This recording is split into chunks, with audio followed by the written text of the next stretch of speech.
Hi, Real Academics. Maggie here. I wanted to talk to you today about the academic job interview process. Now, I have other videos on building your curriculum vitae and preparing for the Zoom interview, but today I want to actually talk about, well, what happens if you get called for an on-campus interview. And so that's a very exciting time and also a little nerve-wracking if you've never done it. And even if you've done it more than once, it's always this mix of excitement and nervousness, I guess, and that's normal. I mean, you may be different. I think that's more of the general thing I've heard anyway, or have myself have experienced. So what I wanted to share with you today are some helpful tools and tips to help you prepare. So let's go ahead and get started. I'm going to share my screen with you. And it's the awkward share all screen. All right. So in a previous video, when I was talking about getting ready for the Zoom interview, I mentioned a search committee matrix. And so I have a nice, pretty version now for you you can look at. Right now we're working on revamping our store. So, I mean, if you're watching this later, it's probably already up, hopefully. But we do have a store where you can access these templates. And so, but I'm showing this one to you here. You can also just, screenshot it, make your own version. So this template just helps me know who my search committee people are. And like I said, if you're doing this for the remote interview, the Zoom interview that comes before the on-campus interview, you can just organize your committee members' information on it. And then if you get called for an on-campus interview, you can also organize anyone else that you're going to meet. Usually they'll give you a schedule if you're asked to go on campus with a list of who you're going to meet with. Sometimes they're a little last minute about it. But either way, I mean, I've used this on airplanes flying over, looking people up. So, but it's just a nice way to organize information. So wanted to share that with you. And then the other thing I shared before, and now I have it in a slightly more, I guess, organized way, or it's pretty similar to what I had before, but it has instructions. And it's basically, these are a list of questions that I compiled that I noticed people would ask me quite a bit during Zoom interviews or on campus interviews. And so like I put here on the instructions, these are a base to start with. You can add to these, tweak them as you go through your own interview rounds. And my suggestion is to practice answering them in front of a computer camera. I'm still practicing looking at the camera in front of me. I'm so used to looking at the screen or kind of off to the video to make sure things are looking right. But practice, practice speaking in front of the camera. You can even nowadays, now you can record yourself with Zoom or even free versions of different things until you feel comfortable. And like I said, even if you're not being asked these exact questions, practicing really helps build fluency with your speech, clarity, and truly confidence in your delivery. So some questions you may be asked might be about your background, like tell us about your background in research and teaching. How would your background in research and teaching strengthen this program at this department, at this university? That's a very common one. Tell us about your current research. I had been asked things like, what scholars in your field have most influenced your research and why? Or what are your beliefs about some very important topic in my field, or broad, just my field in general. Teaching, I've heard things like tell us about your teaching experience. What is your teaching philosophy? How would your teaching philosophy influence how you teach university courses? That's a big one. How can your future research enhance your teaching? Some people are interested in that connection, which is good. It's come up. What courses have you taught at your current institution, and how can you contribute, enhance courses here in our program? So you want to be already thinking about these things going into the interviews. Some kind of external related questions. What are current pressing issues in your field? They just want to know what you know. Doesn't mean they don't know. They want to know what you know. Tell us about your university experience, kind of general. Research agendas. Where do you see yourself in 5 years from today? What possible research collaborations do you envision? So you want to be thinking about who you might want to work with, which is why the matrix I showed you before is so helpful to start understanding who the people are at that institution and what their interests are. Why are you interested in a faculty position at this university? It's very broad, right? But they can tell a lot about you and your interest, and also how much homework you've done on the institution, right? And then what questions do you have for us?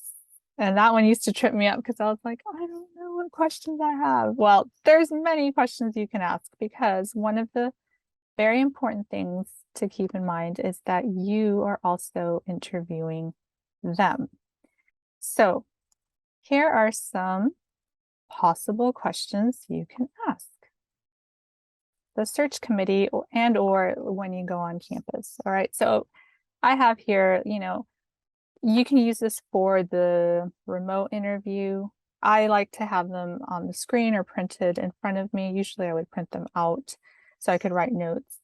And like I have said before, the remote/Zoom interview is usually shorter because they're going through a lot of people. I've been on the other end.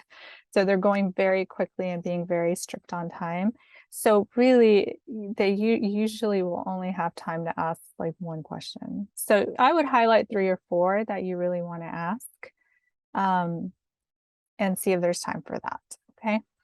On campus, you'll have more time. So you can use all of these, right? I mean, honestly, I love asking what is it you most like about working at this institution, and just really hearing what people say. Okay. Especially when you're on campus, you're meeting with faculty, you're meeting with students, you're meeting with administrative staff, administrators, deans, chairs.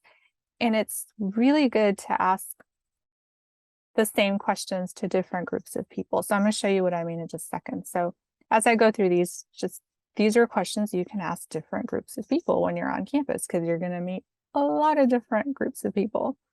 I used to think like, oh, I just asked it once and there, I have my answer. And no, it's very interesting to see how different groups answer the same question. All right, might be different. So what is it you most like about working at this institution? Can you tell me a bit more about the current needs of a program department? That's, I don't know, you don't have to use all of them. I like to ask that sometimes. What is your vision for this position? Where do you see this position, program department, in the next 3 to 5 years? So just like they're asking you where you see yourself, you can ask them where they see themselves, right? Are they going more towards some universities are trying to reach tier 1 status, or they're trying to build up more community connections, or whatever it is, it'll give you a lot of information. What types of research projects are you all working on most currently / excited about? That can give you information about what faculty are doing. What types of resources and supports do you provide for faculty, such as travel funds, grant support, reduced course loads? This is very important if you're going into a research position where you'll be required to do research and publish quite a bit. So you want to know what kind of supports are in place, and secure grants. How are you partnering with the community? What types of projects are you currently doing? Again, depending on your field. I mean, there's more of a push for that, I think, in all fields. My field is social science, and that was really important. So, I mean, again, depending on the position, right, and what they highlighted it in their job post, you can also kind of tailor what you ask and your passions as well. That's really important. So if you have a vision for something, you might want to ask certain questions. Can you tell me more about the undergraduate and or graduate students in the program? What are their current research interests / needs? What are your policies and guidelines for tenure and promotion? Important to ask if you're applying for a tenured line position. What is your timeline? When can I expect to hear back from you? So they should tell you that, but if they don't, just ask, because like I said, I've been on the other end and that can vary. And then I really am excited about this. This is the on-campus question matrix, and this goes back to what I was saying about asking the same question to different groups of people. You know, I love matrices, so you can change the questions that are on the side depending on the job posting that you're applying for. I would always print this out and have it in I had a really I don't think I have it right here with me. I had this just nice little black notebook that I bought at Office Depot years ago. It's lasted me forever.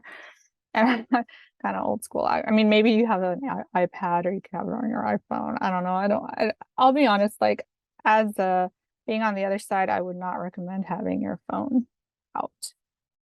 It just looks bad. An iPad may be better. I just had a notebook and I would print out paper like this and hole punch it and like have a pen and I could write down people's answers to my questions. Maybe I'm a little old school. Again, I would hold back on the iPhone because you don't know what people are doing on their iPhones. Are they, texting, searching social media, or are they paying attention to me? You could have this on an iPad, right? Anyhow, so you can see, like, I would ask questions like, for example, what kinds of resources and support do you provide for faculty research? And then I had notes for myself like travel funds, grant support, reduce course loads. And that was important for the tenure line positions I would apply for. And then I would record what the dean's office / department chair's answers were, then what the faculty answers were, or my search committee, because you'll meet with search committee and other faculty, and then other people I talked to or students. So same thing with teaching. Can you tell me about the students who I might be teaching, their demographics, needs, class sizes? Very important. They may say, oh, you'll only have to teach 2 classes, but if those classes are 50 students each, I'm exaggerating, but I don't know. Then, it sounds like lovely, just 2 classes, but you have 100 students, right? Or, you just want to ask, what's your average class size? Teaching support, what am I going to have GA? I don't know. What kinds of courses would you expect the person in this position to teach if you don't know already from the Zoom interview or just their position posting? If program building's part of it, can you tell me more about the vision for this new whatever PhD, if they're trying to build a PhD or whatever? Who would be key faculty involved? How far along is it? What type of supports are available? So as you can see, you need to tailor this to the job posting and position. I'm guessing this must have been a position where this was in the post. Okay, you can take that out. You can use the questions that were in the previous screen, and put them in here. Whatever's most important and pressing for you to ask. Tenure and promotion, what are your policies and guidelines for tenure and promotion? That one to me is just standard to ask if you are indeed applying for a tenure and promotion position. If it's not a tenure track, you still want to know about promotion and how you can advance in your position, because there's still promotion even for non-tenured positions, at least at the time in which I'm recording this. And then general, what is it you most like about working at the university? So there's that question. Again, that's just my favorite question because I love hearing people's answers. It just gives me it's so open and broad, and yet people can get really specific, and it's really, really helpful information. So there you go. I hope that's helpful. Let me see. I think I have, oh yes, I have one more thing I want to share with you, if you want to hang in there with me. This one's kind of dense. These are the 25 most useful tips for an on-campus interview that I have collected. Uh, I could read them all out loud. Again, I want to find some way to make them accessible to you, but they're really good. And I think for me, as a woman who came from a very different cultural background, my family is from Mexico City, and I just had a different view of how to present myself when I first interviewed. Um, and I had to really get some feedback, helpful feedback, on things I wasn't doing correctly. So that kind of stems from that. So if you're somewhat like me, maybe from a different cultural background where certain things are, okay, let me just say it, like American culture is all about confidence and directness. There's nothing about being, oh, well, not, I shouldn't say nothing, but it's not the place to be in any way humble or show any sense of that they would think you're not being confident. And that's hard. It's hard. It was hard for me and my personality. I mean, my voice, you can tell I have a very calming voice. It just when I get nervous, I tend to like get more quiet instead of more animated. And but me just saying that before I started presenting was made everything so different. It just kind of made everyone chuckle. And then they didn't think like, oh, is she not interested in this position? So that was for me personally. I'm not saying all of this is about that, but I think all of this can also be generalized and be helpful for anyone. Everything from being prepared that I keep saying and keep showing you all these templates, so important. You know, research the university, the college's mission statement, what kind of classes and research people on the committee are doing.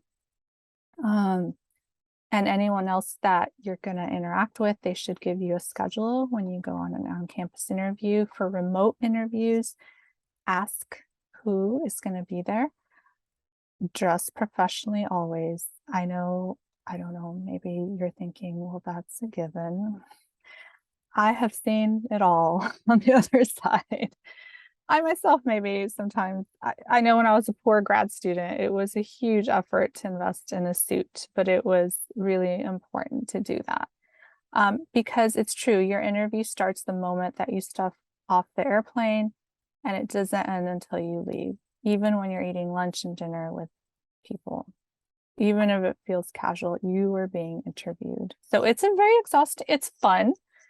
It's very exhausting, okay? Stay focused, always align answers to why you are the best fit for the position. And that goes back to that template. Oops, it says attached. I don't have it attached here. But if you recall, I've shared with you that when you're dissecting a job interview post, you should get to those 3 points and emphasize them over and over in your answers, in your presentation. It's good to take the list of questions with you, like the ones I was showing you. You can just print those out. And it's okay to ask the same questions as you interact with different people. I've already talked about that and the importance of that, and compare the consistency and the approaches to the answers. And it tells you a lot about the culture of the place, which is critical, I will tell you. This is general, like this, I would not ask about salary unless they bring it up. More and more universities I've noticed have been bringing it up, which is interesting. It used to be they never talked about it. That was only if you were given the offer, and that's when you negotiate. But let them bring it up. I could be wrong. Give me comments on your experiences, but at least that's the way usually is. A good last question is how long it will take to hear back from them. Okay, this is not necessarily in order. Ask about how you'll be evaluated, right? Especially for, like I said, any promotion and or tenure. And then when you're presenting, when you're giving your talk, you're teaching, be very obvious, give reasons for why you're doing what you're doing. This is more me, be animated. Like I said, I get nervous, I get very kind of calm. I'm just weird like that. If anyone else is out there like me. And like I said, explain yourself if you need, you know, if, well, I didn't write this out, but like for me, like, when I get nervous, I actually like get really kind of mellow. That doesn't mean I'm not interested. That's just how my body responds. And then if you need time to reflect when someone asks you a question, say that's a very interesting question. Let me think before responding, reframe. Some of this might be obvious to some of you. It was not obvious to me. I had never been trained in public speaking or this kind of interaction, which is why I'm sharing this for anyone who was like me, who may not know. And this is great too for helping if you have graduate students that need some help and training with this. You can share this with them. Bring up the fact that you've done a lot of research on the position, and you should have. If you've used all the templates I've shown you, you should have that done. Like I said, I like to have a notebook with information. I used to think like, oh my gosh, if I take my questions, they're going to think I don't know what I want to ask and I'm referring to them. No, contrary to that, they thought I was so prepared and that I really cared because I had my list of questions written down, which was awesome because in that moment, there's just so much going on. I don't know about you. I just cannot remember things. I'm just trying to know the next place I need to be. But when they say, well, do you have any questions? Oh, yes, I do. They're written down right here, and I have a space where I can write down your answers. But it's a very it's not intimidating to them. If anything, they are, at least in my experience, they've reacted very impressed. So, and then be specific about when you answer things, make it sound like it's your dream job, make them feel special. That's really important. I mean, again, being on the other side, there were very qualified candidates who just seem not to care. So I don't know. It's perception. So just be extra like animated in that sense. All right. Also, when you're answering any questions they ask you, as it says, act as if you know things in depth. You do know things in depth. I think for me, it was hard because there were people in my field and I was thinking, why are they asking me this very obvious question that we all know the answer to? And, I might have in the beginning, when I was first starting off interviewing, just answered things somewhat simply or superficially. But what they just want you to show them what you know. So go in depth. Like it says here, answer if you're talking to a student, over answer versus under answer. Don't be modest. That one was incredibly difficult for me just culturally. Okay. Call it whatever you want to call it. I mean, some people call it false humility or whatever. I don't know. But it's hard for me. It's hard for me to, and especially when you're coming out of graduate school, I think it's even harder.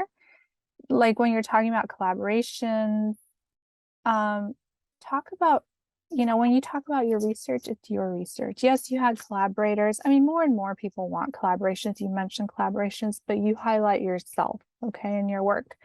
Talk about yourself and what you did, in that collaboration instead of saying, oh, my advisor and I did this, and my advisor and my advisor, I'm kind of giving an example, okay? Make your CV, your curriculum vitae come to life, say, oh, this piece of my CV is very interesting. It aligns to what you're talking about, if you can. Practice the questions being asked. Again, record questions asked and practice answering them. So go back to what I was showing you before, those questions that you could be asked. If someone asks you something that's hard to answer, just say, I realize, or sorry, you can ask them to clarify it. And then if you have difficulty answering, just like I am right now having difficulty speaking, say, I realized I went on many directions, but here are the main points. Or I feel I didn't answer that question. Can I clarify it for you? And then information. Oh, and I just realized this. It's part of this is 24. I will revise this, or I might add an extra bonus to make it 25 point. And then information is power. Always give factual, positive information. Always do not provide information that requires judgment. I know it's hard to do. Be personal but businesslike. Small talk is great. You know, say things like, I like gardening versus I have a boyfriend or whatever. Just keep it very on this level. Be yourself, but be a more intense, saturated version of yourself. And that was hard for me because I felt like I had to be someone I was not. But someone gave me great advice saying it's kind of like acting. It's still you. But once, you know, but there's certain expectations when you're interviewing. So, but once you get through that and you get the position, you can be the less saturated version of yourself at work, but they already know you, right? It's all about the energy. They really want to know you really want this position because it's very competitive and they're having to decide amongst very qualified people. Things like be confident, be direct. Again, this one's related to one above, like don't bring up personal, emotional matters other than things like I love dogs, I love to garden. Keep things neutral and professional. Be aware that the search committee and others will be looking at your social media presence online. Make sure anything you don't want seen online is not there. Shouldn't have to tell you that in this day and age. Keep in mind that you're interviewing them as much as they are interviewing you. So there you have it. I hope that this information is helpful. Again, once we have our online store back up, I'll find a way to get that to you. All right, that's it for now, Real Academics. We'll talk next time. Until then, happy writing, productivity, and truth seeking. Check us out. Be sure to subscribe and hit the notification bell so that you can get updates anytime we have a new video. And please share with anyone who may benefit from this. All right, take care.